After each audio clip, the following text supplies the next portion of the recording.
tribunal de Deus se sustenta em juízo, justiça, retidão e verdade. Fala comigo: juízo, justiça, retidão e verdade. Isso, assim é o tribunal de Deus. Então a lei precisa coibir desobediências futuras das pessoas. As leis de Deus são justas e boas para todos, né? Tem um salmo que fala disso: a lei de Deus é perfeita, né? E os mandamentos do Senhor são puros. É tremendo, né? O Salmo 119, ele exalta a lei de Deus, os mandamentos do Senhor, a palavra de Deus. Sempre haverá castigo, entre aspas, maldição, para os transgressores. Semear é uma escolha, colher é uma obrigação. Fala comigo: semear é uma escolha, mas colher é uma obrigação. Essa é forte, não é verdade? Quinto princípio, gente: o princípio da maldição parte de Deus e não do diabo. Quem foi que criou o princípio da maldição, gente? Foi Deus. Até o conceito de mal é interessante, gente. O que é o mal? O mal nada mais é do que desobedecer a Deus. Toda vez que você desobedece a Deus, você faz uma besteira. Por exemplo, alguém violenta alguém. Isso é uma desobediência a Deus. A Bíblia diz: amarás o Senhor teu Deus e ao teu próximo como a ti mesmo. Quando você violenta alguém, você rouba alguém, você prejudica alguém, nada mais é do que ferir a lei de Deus, do que desobedecer a Deus. Aí o mal entra em ação, através da sua vida, ou sobre você, como consequência do erro que você fez. Vocês estão entendendo, gente? O mal surgiu quando? Quando Satanás quis ser igual a Deus, foi seduzindo um terço dos anjos, né, do céu, diz a palavra de Deus, que estavam no céu, foi subjugado por causa da sua desobediência, do seu mal. Ele era o anjo de luz, se transformou num acusador dos santos, num adversário de Deus. Por quê? Porque traiu, foi infiel, desobedeceu a Deus. Então, dentro da cosmovisão bíblica cristã, dentro da nossa perspectiva cristã, dentro do cristianismo, aonde surgiu o mal? Com o primeiro orgulho, com a primeira desobediência, a lei de Deus. Amém? Amém. Vocês estão entendendo? Então, quem fere a terra com maldição é Deus, ali em Malaquias 4:6, né? Quando os filhos desonram os pais já não se comunicam com o filho, a Bíblia diz que Deus viria e feriria a terra com maldição. A Bíblia não revela Satanás como protagonista da história do ser humano. Satanás sempre aparece de maneira periférica na palavra de Deus, né? Secundária, apenas se oportunizando da desobediência humana. Meu irmão, quanto mais obediente você for, mais santo você é. Menos poder Satanás vai ter na tua vida. Satanás só tem poder na vida de alguém através da desobediência. Os demônios se alimentam dos pecados. Vocês estão entendendo, gente? Nós temos aprendido, né, que a nossa plataforma de autoridade no mundo espiritual é baseada na obediência. Quanto mais obediente você é a Deus, maior a sua autoridade no mundo espiritual. Não é quanto você ora, quanto você adora, quanto você lê a Bíblia. Não é isso, quanto você jejua. Tudo isso é importante, tem o seu valor, é claro. Mas o maior valor no reino de Deus, além da fé e da confiança em Deus, é a obediência. Tem gente que pensa que é caridade, né? Tem gente que vem para a igreja, ora, chora, esperneia e desobedece durante o dia. Irmão, essa oração não está sendo atendida. A Bíblia diz em Provérbios que a oração daquele que fere a lei, daquele que transgride a lei, para Deus se torna abominável. E a Bíblia fala assim que é melhor obedecer do que sacrificar? Sacrificar, exatamente. Muito bem lembrado. Melhor é a obediência do que sacrifícios espirituais. Jejum é sacrifício espiritual, adoração, oração, leitura da palavra. São disciplinas espirituais. São importantes, gente? Claro que são, super importantes. É questão de sobrevivência. Mas mais importante que isso é a obediência. A chave da bênção é a obediência. Fala. Nós temos sorte, né, o ser humano, porque não há reprodução de demônios, né? Exatamente. É um número fechado, né? Fechado. Como também de anjos, né? Apesar que Deus, claro, se quiser, tem esse poder, ele tem autonomia soberana, mas a Bíblia deixa entender que é um número já fechado de demônios e de anjos de luz, né? Anjos de Deus e de demônios que são anjos E a caídos. reprodução é do ser humano só, né? Isso, exatamente. Satanás sempre parece, já falei, né? A maldição pode ser vista como uma ausência do favor necessário de Deus. Maldição nada mais é do que isso, gente. A ausência do favor de Deus. Quando a pessoa não tem mais a bênção de Deus, o favor de Deus é tirado da pessoa, quem entra em ação? O mal. A maldição. O mal em ação. A pior coisa que pode acontecer com sua vida, família, negócios, igreja, é um termo bíblico chamado Icabode, que é foi-se a glória de Deus. Está lá em 1 Samuel 4:21, né? Quando a arca foi tomada do povo de Israel, levada pelos filisteus, lá diante de Dagon e tal, aconteceu todo aquele rebuliço. Quando foi-se a glória de Deus, veio um Icabode.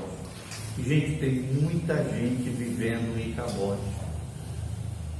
Tem muita gente, até líderes cristãos, pastores, pessoas, que a presença de Deus, o favor de Deus já foi embora, por causa da desobediência. O mal entrou em ação, a maldição entrou em ação, e o favor e a bênção de Deus, ó, foi embora.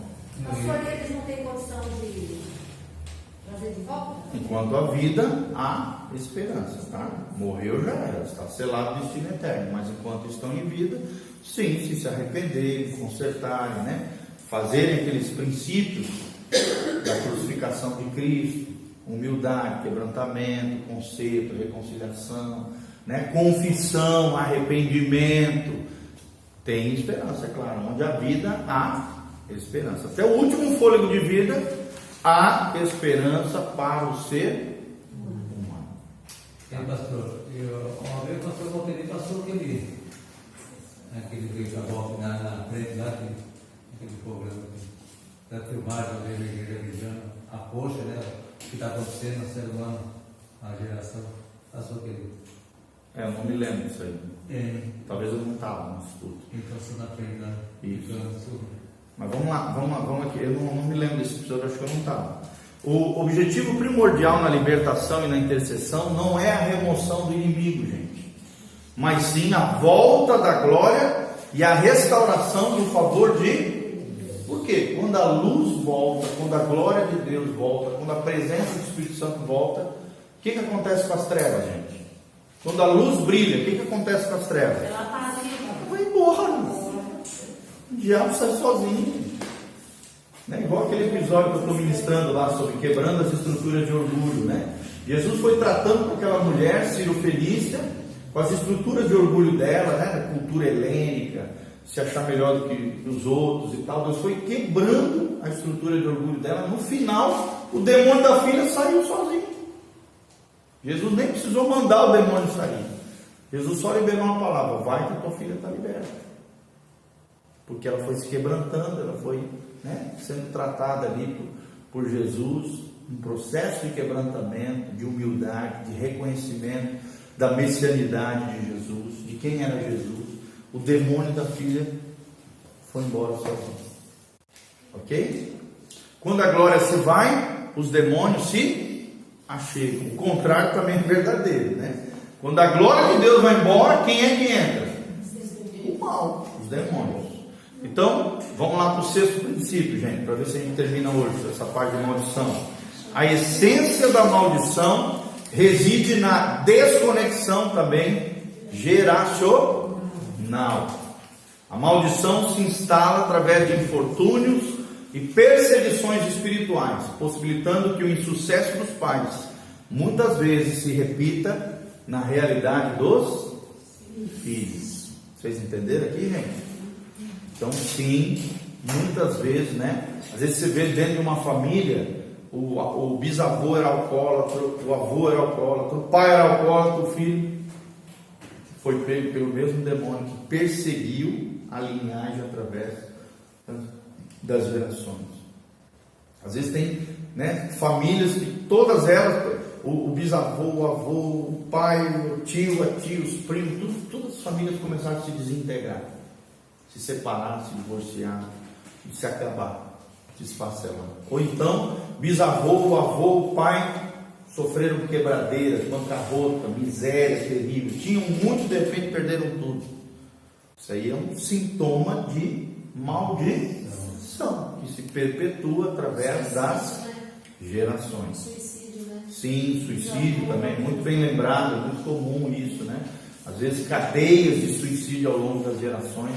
Então significa que existe um problema ali, precisa ser feito um mapeamento espiritual, precisa ser feito orações ali de quebra, né? De pedidos de perdão, consertos, arrependimento, quebrantamento, orações intercessórias ali em favor da família.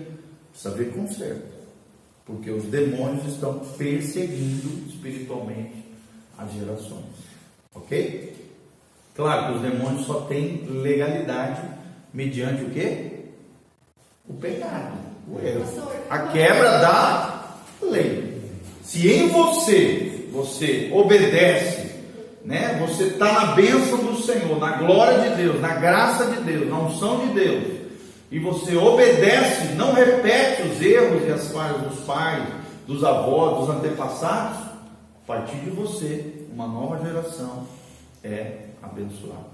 A bênção vai até 1000 gerações, daqueles que me amam. É o que nós lemos no começo aqui em Êxodo. Se lembra? Então, a maldição ela se perpetua até a 3ª e 4ª geração. Os demônios têm poder de se infiltrar através das gerações até a 4ª geração. Essa é a área de abrangência deles.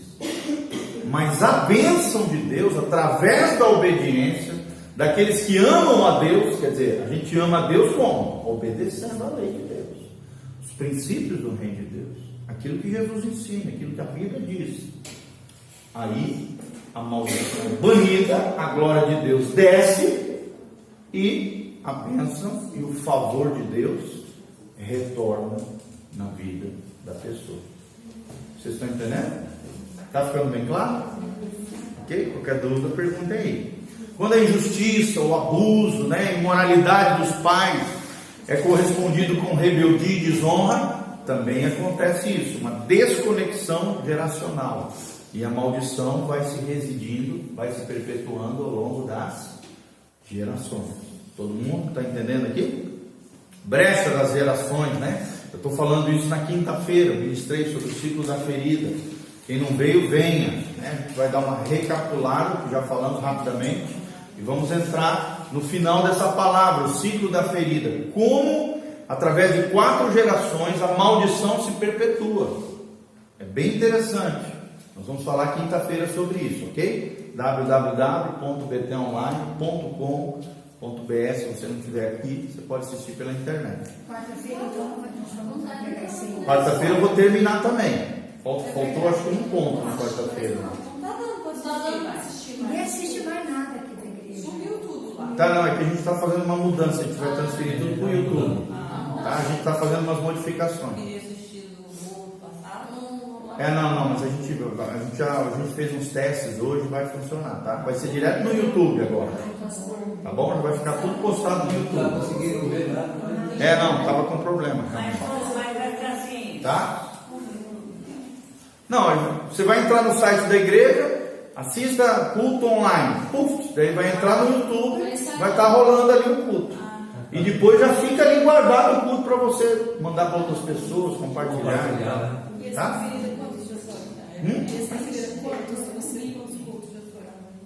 Esse ciclo da ferida eu vou fazer na quinta-feira em 2 cultos.